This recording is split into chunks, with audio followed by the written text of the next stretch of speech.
Bro step up எஸ்ஐபினா என்ன bro? Hi ரிச்சர்ஸ், இன்னைக்கு வந்து அவன் சப்ஸ்கிரைபர் ஸ்டெப் அப் எஸ்ஐபினா என்னன்னு கேட்டிருக்காரு.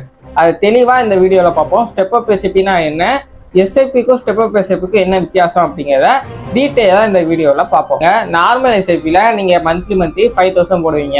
கடைசி காலம் வரைக்கும் 5000 தான் போட்டுக்கிட்டே இருப்பீங்க. ஆனால் ஸ்டெப் அப் எஸ்ஐபியில் நீங்கள் மந்த்லி 5000 போடுறீங்க. அது இயர்லி 10% இன்க்ரீஸ் பண்ணி, அதாவது இந்த இயரில் நீங்கள் 5000 12 மாதம் போடுவீங்க. அடுத்த இயரில் 12 மாதமும் 5500 போட்டுக்கிட்டே இருப்பீங்க 12 மாதம். அதுக்கு அடுத்த இயர் 6000 இன்க்ரீஸ் ஆகும். அப்படியே ஒவ்வொரு வருஷத்துக்கும் 500 இன்க்ரீஸ் ஆகும். வருஷம் உங்கள் சேலரி இன்க்ரீஸ் ஆகிற மாதிரி உங்கள் எஸ்ஐபியும் கொஞ்சம் கொஞ்சமாக இன்க்ரீஸ் ஆகும். நார்மல் எஸ்ஐபியில் நீங்கள் எவ்வளோ போட்டு ப்ராஃபிட் பார்க்குறீங்களோ அதோட 3 மடங்கு அதிகமாக ஸ்டெப் அப் எஸ்ஐபியில் ப்ராஃபிட் பார்க்க முடியும். அதுதான் இதில் இருக்க ட்ரிக்கே. இந்த ட்ரிக்கை நிறைய பேர் யூஸ் பண்ணி நிறைய ப்ராஃபிட் பார்த்துருக்காங்க.